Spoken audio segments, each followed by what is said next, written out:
अस्सलामुअलैकुम viewers, welcome to exploring पांडा। तो आज का हमारा डिस्कशन का टॉपिक है अडेप्टेशन और टॉलरेंस टू हाइपोक्सिया। ठीक है ना, अडेप्टेशन एंड टॉलरेंस। अडेप्टेशन बतानी है यहाँ पे या फिर टॉलरेंस बतानी है हाइपोक्सिया के खिलाफ। ठीक है, हाइपोक्सिया कंडीशन के खिलाफ हम यहाँ पे अडेप्टेशन देखेंगे, कुछ टॉलरेंस मैकेनिज्म देखेंगे। ठीक है ना, तो बहुत से जो है मॉर्फोलॉजिकल चेंजेस करता है प्लांट अपने अंदर ताकि हाइपोक्सिया की कंडीशन को टॉलरेट किया जा सके। ठीक है ना, तो इसके अंदर क्या आते हैं कि एक तो है हम एडवेंटिशियस रूट बना लेता है, एरनकाइमा बना लेता है। ठीक है ना, उसके अलावा एपिकल मेरिस्टम्स को बहुत ज़्यादा इलोंगेट कर लेता है, या फिर अपर क्यूटिकल के अंदर कुछ एयर फिल्म्स बना लेता है। हम वन बाय वन इन सबको यहाँ पे डिस्कस करेंगे। तो सबसे पहले है formation of the adventitious roots. ठीक है, पहला पॉइंट है formation of adventitious roots. Adventitious roots की फॉर्मेशन की अगर हम बात करें तो एडवेंटिशियस रूट्स जो होती है ना, ये बहुत बड़ा अडेप्टेशन है किसी भी किस्म की जो है वो वाटर लॉग्स के केस में। ठीक है, तो क्या होता है कि बहुत ज़्यादा जब वाटर लॉगिंग हो जाती है ना तो एडवेंटिशियस रूट डेवलप होते हैं हाइपोकोटाइल के इंटरनोड्स के ऊपर। ठीक है, हाइपोकोटाइल इंटरनोड ये डेवलप करते हैं क्या, एडवेंटिशियस रूट्स जो होते हैं ये डेवलप करते हैं। ठीक है, और स्टेम की बेस के ऊपर, स्टेम की बेस के ऊपर। ठीक है, और हाइपोकोटाइल के इंटरनोड के ऊपर वेयर दे प्रमोट दी, जहाँ पे ये क्या करते हैं एडवेंटिशियस रूट ये करवाते हैं यहाँ पे, और या फिर स्टेम बेस थी। ठीक है ना, इन दोनों जगह पे ये बनते हैं और प्रमोट करते हैं गैसीज एक्सचेंज, गैशियस एक्सचेंज यहाँ पे करते हैं। They promote the exchange of the gases. ठीक है, गैसीज का करते हैं और वाटर और न्यूट्रिएंट को अब्जॉर्ब करते हैं and absorb water and nutrients.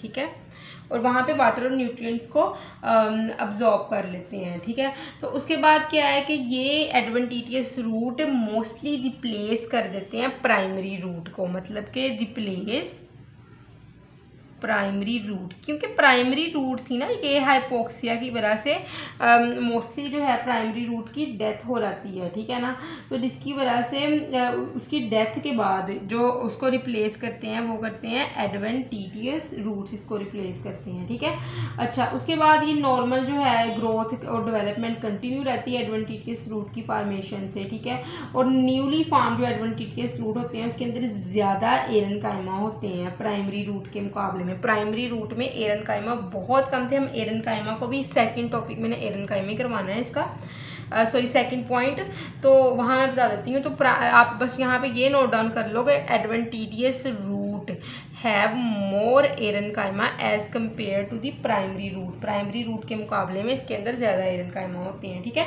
तो जिसकी वजह से जो कि इंक्रीज कर देता है ऑक्सीजन अपटेक को और डिफ्यूजन एबिलिटी को। क्लियर, तो नेक्स्ट हम बात करते हैं सेकंड पॉइंट एरनकाइमा की। तो सेकंड है हमारे पास एरनकाइमा। ठीक है, तो एरनकाइमा क्या है, एरनकाइमा सेल, खाली सेल होते हैं। ठीक है ना, जिनके अंदर हवा भरी होती है। तो प्रोग्राम सेल डेथ और डिग्रेडेशन की वजह से, ठीक है ना, कोर्टिकल सेल्स जो प्लांट रूट के अंदर कोर्टिकल सेल्स होते हैं, कहाँ पे होते हैं ये, प्लांट रूट्स के अंदर। इन सेल्स की जो डेथ होने की वजह से या फिर प्रोग्राम सेल डेथ या फिर डिग्रेडेशन की वजह से क्या होते हैं, प्लांट रूट के अंदर होती है हाइपोक्सिया कंडीशन के अंदर इन सेल्स की डेथ होती है या फिर डिग्रेडेशन होती है, जिसकी वजह से टिश्यू कैविटीज़ प्रोड्यूस होती हैं और एरनकाइमा की फॉर्मेशन होती है। ठीक है, कॉर्टिकल सेल्स के अंदर क्या प्रोड्यूस होती हैं, टिश्यू कैविटीज़, जिसकी वजह से एरनकाइमा की फॉर्मेशन होती है। ठीक है, एरनकाइमा की फॉर्मेशन होती है। ठीक है, तो ये एरनकाइमा ना सिर्फ ट्रांसपोर्ट करते हैं ऑक्सीजन को नॉन वाटर लॉक टिश्यू से रूट सिस्टम तक। ठीक है ना, ये नॉन वाटर लॉक्ड ऐसे टिश्यूज़ जिनके अंदर वाटर लॉगिंग अभी नहीं हुई है वहाँ से ये ऑक्सीजन लेते हैं। ठीक है, एरनकाइमा और कहाँ दे देते हैं, वाटर लॉक्ड टिश्यू को। बड़े ही अच्छे इंसान हैं, इनको ऑक्सीजन ला ला के दे रहे हैं वाटर लॉक्ड टिश्यूज़ को। ठीक है ना, और वाटर लॉक टिश्यूज़ ने वही काम करना है जो हमारे दोस्त हमारे साथ करते हैं। ठीक है ना, काम पड़ने पर ठीक है उसका साथ दो, और जब काम हो जाए फिर बाय बाय, तुम कौन और मैं कौन। ठीक है, तो एरनकाइमा भी यही करते हैं, ऑक्सीजन बेचारे इनको ला ला के दिए जा रहे हैं वाटर लॉक टिश्यू को नॉन वाटर लॉक टिश्यू से। ठीक है ना, उनसे ऑक्सीजन ले रहे हैं। अब वाटर लॉक टिश्यू ने ठीक होने के बाद कह देना है बाय बाय। ठीक है ना, मैं तो आपको जानता ही हूँ।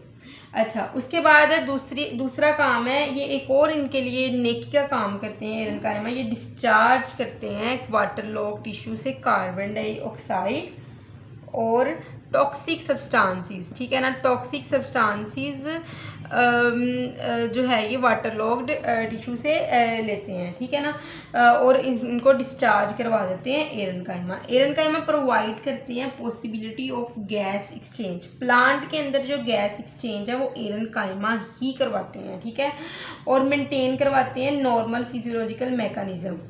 नॉर्मल जो फिजियोलॉजिकल मैकेनिज्म है in the cells of the water logged tissue. Water logged tissues root के सेल के अंदर ये नॉर्मल फिजियोलॉजिकल मेटाबॉलिज्म करवाते हैं। ठीक है, सी हमारे पास है barrier to the radial oxygen loss.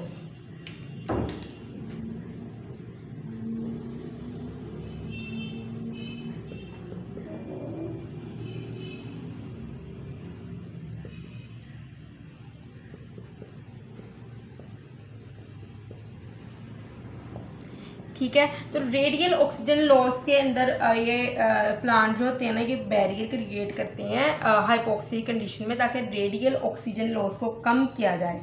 ठीक है, तो इंट्रा कहाँ से कम किया जाए, राइजोस्फीयर की इंट्रासेलुलर स्पेसीज के अंदर। राइजोस्फीयर इंट्रासेलुलर स्पेसीज, यहाँ पे क्या किया जाए, यहाँ पे रेडियल ऑक्सीजन लॉस को इन स्पेसीज के अंदर कम किया जा सके। ठीक है, और उसके अलावा 4 पॉइंट है हमारे पास, elongation of the plant apical meristem, या फिर हम कह सकते हैं इलोंगेशन ऑफ द इंटरनोड्स। ठीक है, 4 पॉइंट है हमारे पास, इरेज कर देती हूँ। इलोंगेशन ऑफ इंटरनोड्स, इंटरनोड्स के अंदर क्या इलोंगेशन होती है। ठीक है, ये हम देखते हैं यहाँ पे। तो क्या होता है कि इंटरनोड जो होते हैं ना डीप वाटर जो वाटर लॉगिंग वाली कंडीशन में ना क्या होता है, हमारे पास जिब्रेलिक एसिड जो की सिंथेसिस बढ़ना शुरू हो जाती है, इथाइलिन। ठीक है ना, इस कंडीशन में इथाइलिन और जिब्रेलिक एसिड्स की सिंथेसिस बहुत ज़्यादा होना शुरू हो जाती है, जो कि क्या करते हैं, ये प्रमोट करते हैं इंटरनोड की इलोंगेशन को।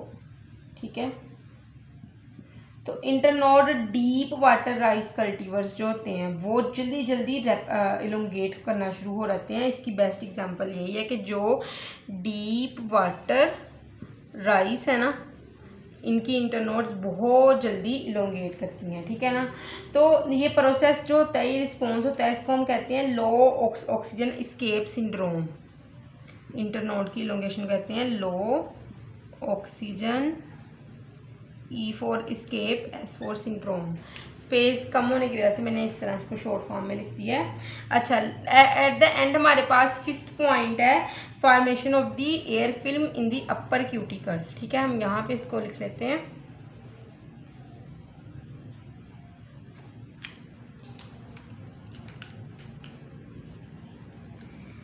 फॉर्मेशन ऑफ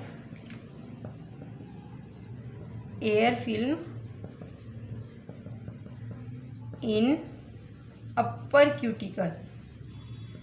अपर क्यूटिकल के अंदर एयर फिल्म की फॉर्मेशन। तो जो हमारे पास होती है ना अपर क्यूटिकल, उसके अंदर ना एक गैस फिल्म बन जाती है जो कि ऑक्सीजन की इंट्री करवा देती है, ठीक है। ऑक्सीजन इसके अंदर इंटर होती है और कार्बन डाइऑक्साइड कब होती है ऑक्सीजन इंटर? डार्कनेस में, ठीक है, क्योंकि रेस्पिरेशन होनी होती है। और यहाँ पे कार्बन डाइऑक्साइड इंटर होती है कब? लाइट में, क्योंकि फोटोसिंथेसिस से ग्लूकोज बनना होता है, ठीक है, कार्बन डाइऑक्साइड की हेल्प से, ठीक है। तो ये कंट्रीब्यूट करती है मेंटेनेंस के लिए एरोबिक रेस्पिरेशन और फोटोसिंथेसिस को, ठीक है ना। यहाँ पे जो है एरोबिक रेस्पिरेशन होगी O2 की मौजूदगी में, और यहाँ पे कार्बन डाइऑक्साइड की मौजूदगी में जो है वो फोटोसिंथेसिस होगी, ठीक है। तो आई होप सो कि आपको अडेप्टेशन और टॉलरेंस जो है हाइपोक्सिया की इसकी समझ लगी होगी। लेकिन अगर किसी भी किस्म का कन्फ्यूजन है तो आप कमेंट सेक्शन में पूछ सकते हैं। थैंक यू सो मच, अल्लाह हाफिज़।